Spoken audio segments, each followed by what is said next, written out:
बिस्मिल्लाहिर्रहमानिर्रहीम। मेरा नाम है डॉक्टर खुशनुदुर रहमान और मैं इस्लामिया कॉलेज पेशावर में पढ़ाता हूँ। आज हम जो टॉपिक डिस्कस करने जा रहे हैं उसका नाम है लाइट रिएक्शन। ये 1905 की बात है। एक शख्स है ब्लैकमैन, उसने फोटोसिंथेसिस को दो पार्ट्स में डिवाइड किया। एक को लाइट रिएक्शन कहा और दूसरे को डार्क रिएक्शन कहा। लाइट रिएक्शन के फिर साइक्लिक और नॉन साइक्लिक अकसाम हैं। आज हम नॉन साइक्लिक लाइट रिएक्शन या फोटोफॉस्फोराइलेशन जिसमें है वो पढ़ रहे हैं। अब अगर हम लाइट रिएक्शन को डिवाइड कर दें तो इसको हम 3 पार्ट्स में डिवाइड कर सकते हैं। ये 3 हिस्सों में तकसीम हो सकता है। लाइट रिएक्शन समझने में आसानी के लिए आप इसे ज्यादा जल्दी समझने के लिए हिस्सों में तकसीम कर सकते हैं। पहला हिस्सा कहलाता है एक्साइटेशन ऑफ क्लोरोफिल मॉलिक्यूल्स या फोटोसिस्टम्स। आपको पता है कि फोटोसिस्टम 2 और फोटोसिस्टम 1 ये क्वांटोसोम्स से बने हैं। एक minimum requirement of chlorophyll and carotenoids या एक्सेसरी पिगमेंट्स जो कि एक एक्साइटेशन ऑफ इलेक्ट्रॉन कर सके, उसको क्वांटोसोम कहते हैं। तो फोटोसिस्टम में मुख्तलिफ किस्म के क्वांटम पैकेट्स को एक्साइट करके ले जाने वाले यूनिट्स हैं जिनको क्वांटोसोम्स कहते हैं। अब ये फोटोसिस्टम 2 है और ये फोटोसिस्टम 1 है।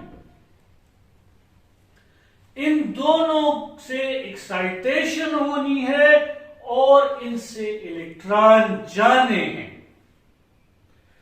ये जब इलेक्ट्रॉन इनसे इमिट होंगे, एक्साइट होंगे, तो इधर इसको कैच करने के लिए इसका एक पिया होगा, PEA, प्राइमरी इलेक्ट्रॉन एक्सेप्टर। जैसे यहां पर थियोफाइटीन है, यहां पर फेरोडॉक्सिन रिड्यूसिंग सब्सटेंस होगा। यानी फोटोसिस्टम 2 के लिए थियोफाइटीन है और यहां इसके लिए फेरोडॉक्सिन रिड्यूसिंग सब्सटेंस है। तो मेरे प्यारे स्टूडेंट्स, जब फोटोसिस्टम 1 एक्साइट होता है और फोटोसिस्टम 2 एक्साइट होता है और इससे इलेक्ट्रॉन्स जाते हैं तो इसका प्राइमरी इलेक्ट्रॉन एक्सेप्टर इसको कैच करता है। ये पहला पार्ट हो गया। इस पहले पार्ट में फोटोसिस्टम 2 इससे रिलेटेड है एक दूसरा टर्म। वो टर्म क्या कहलाता है? वो टर्म कहलाता है फोटोलिसिस। फोटोसिस्टम 2 680 लैम्डा इसका रेजोनेंस फैक्टर है।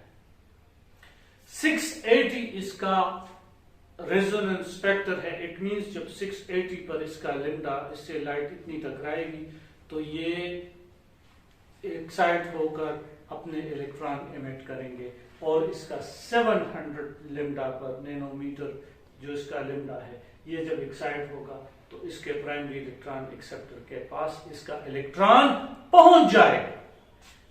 अब एक्साइटेशन हो गई, लेकिन फोटोसिस्टम 2 के साथ कमी है। किस चीज की कमी है? इसके साथ इलेक्ट्रॉन्स की कमी आ गई है।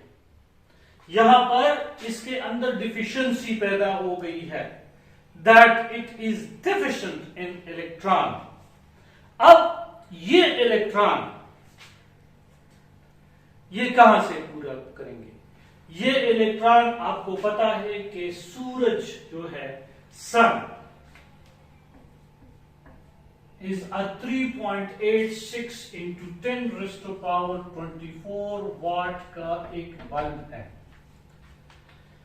जिससे रोशनी आती है और फोटोसिस्टम 2 और फोटोसिस्टम 1 प्रोटॉन इससे टकराते हैं तो ये एक्साइट होकर जाते हैं। अब यहां से जब इसमें इलेक्ट्रॉन की कमी पैदा होती है तो यहां पर एक जेड प्रोटीन है। सवाल यह है कि सूरज की रोशनी तो समंदरों, दरियाओं, झीलों पर भी पड़ती है, वहां ऑक्सीजन पैदा क्यों नहीं होता? इसका सिंपल जवाब है, उसके पास जेड एंजाइम या जेड प्रोटीन नहीं है।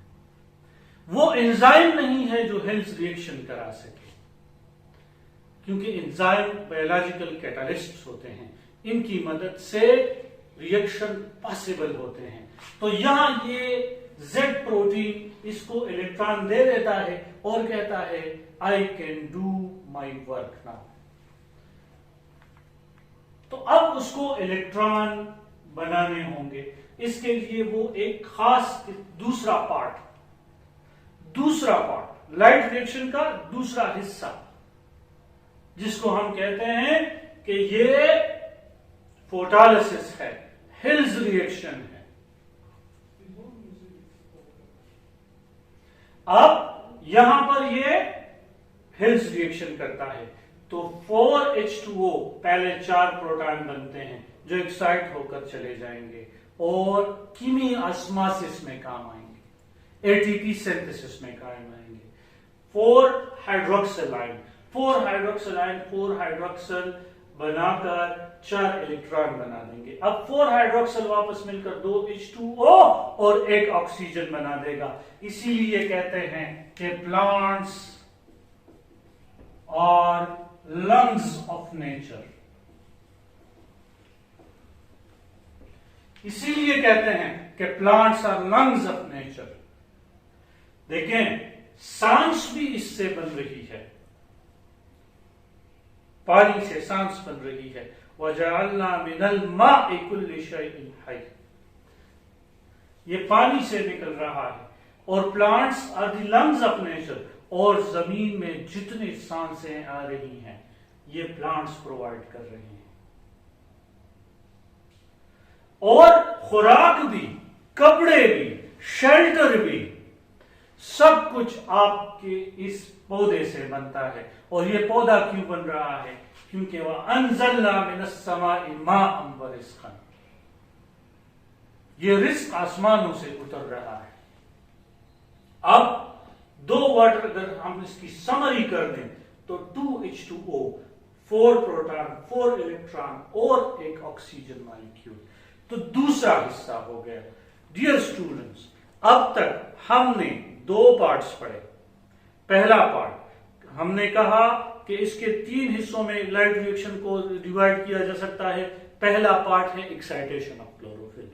दोनों क्लोरोफिल्स फोटोसिस्टम्स, एक्साइटेशन ऑफ फोटोसिस्टम्स, ये एक्साइटेड होकर इधर आ गए, प्राइमरी इलेक्ट्रॉन एक्सेप्टर को अपने इलेक्ट्रॉन दे दिए, वो आगे जाकर अपना काम करेंगे। दूसरा है उसकी कमी को पूरा करने के लिए इधर हेल्स रिएक्शन या फोटोलिसिस वाला प्रोसेस हुआ, जो कि एक किताबें कहती हैं कि ये एक जेड नामी प्रोटीन की वजह से पॉसिबल है। अब तीसरा पार्ट हम कहते हैं कि ये electron transport chain of photosynthesis है। ये electron transport chain of photosynthesis है। इधर फोटोफॉस्फोराइलेशन होगी, इधर NADPH2 बनेगा। बेसिकली लाइट रिएक्शन को अगर हम ज्यादा प्रोडक्ट के लिहाज से नापें तो लाइट रिएक्शन में 2 मॉलिक्यूल बनने चाहिए, ATP और NADPH, और इसी के लिए ये तीनों हिस्से हो रहे हैं। ये ऑक्सीजन बाई प्रोडक्ट पे है, लेकिन जिसकी बाई प्रोडक्ट सांस दे रही हो और प्रोडक्ट खुराक दे रहा हो, तो सोचो ये प्लांट्स कितने कीमती होते हैं। तो यहां पर फिर इसका प्राइमरी, ये जो फोटो सिस्टम 2 है, इसका primary electron acceptor dear students FeO14 है, और फोटो सिस्टम 1 का प्राइमरी एक्सेप्टर फेरोडक्सिन है। फिर फेरोडक्सिन FNR है, फेरोडक्सिन है आयरन कंटेनिंग प्रोटीन, फिर FNR है फेरोडक्सिन NADPH रिडक्टेज, और फिर यहां पर ये सारे मिलकर FRS फेरोडक्सिन रिड्यूसिंग सब्सटेंस, यानी ये आयरन सल्फर प्रोटीन्स होते हैं और एट द एंड ये NADP प्लस को NADPH बना देते हैं। NADP प्लस को NADPH बना देते हैं।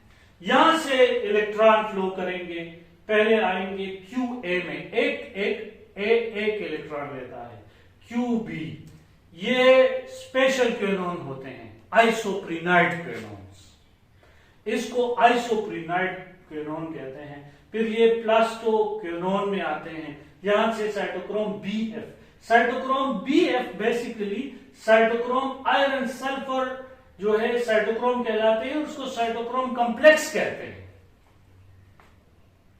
ये आयरन सल्फर प्रोटीन होते हैं और ये थाइलेकॉइड मेम्ब्रेन में हो रहा है सब कुछ।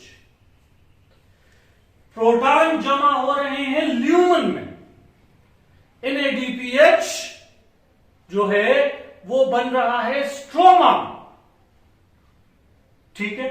यहां पर ये प्लास्टोसाइलिन, अब प्लास्टोसाइलिन में फर्क ये है कि ये कपर कंटेनिंग प्रोटीन है, तो फिर ये इलेक्ट्रॉन इसमें आते हैं। अब इधर एक सवाल का जवाब भी मिलता है कि फोटो सिस्टम 1 एक्साइटेड हो रहा है लेकिन हिल्स रिएक्शन नहीं कर रहा। अब एक्साइटेड हो रहा है, हिल्स रिएक्शन नहीं कर रहा, क्यों नहीं कर, फोटोलिसिस नहीं कर रहा? जवाब इसका यह है कि एक तो इसके पास Z प्रोटीन नहीं है। अब Z प्रोटीन नहीं है तो फोटोलिसिस नहीं हो रहा। दूसरा जवाब यह है इसकी जरूरत तो पूरी करा रहा है प्लास्टोसाइनिन,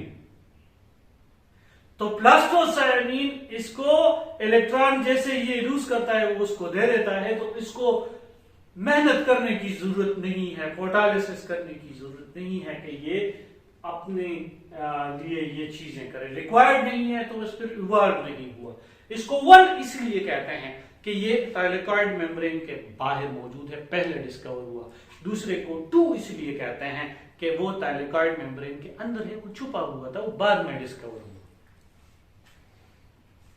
अब इधर से इलेक्ट्रॉन एक्साइटेड हो गए, अब 2 कर लें, 4 कर लें, अपने चूंकि 4 बनाए 4 कर लें। 4 बनाएंगे तो 2 वाटर के मॉलिक्यूल इस्तेमाल करेंगे, 2 इलेक्ट्रॉन यूज करेंगे तो 1 वाटर मॉलिक्यूल यूज करेंगे तो 2 इलेक्ट्रॉन बनाएंगे, हाफ ऑक्सीजन बनाएंगे।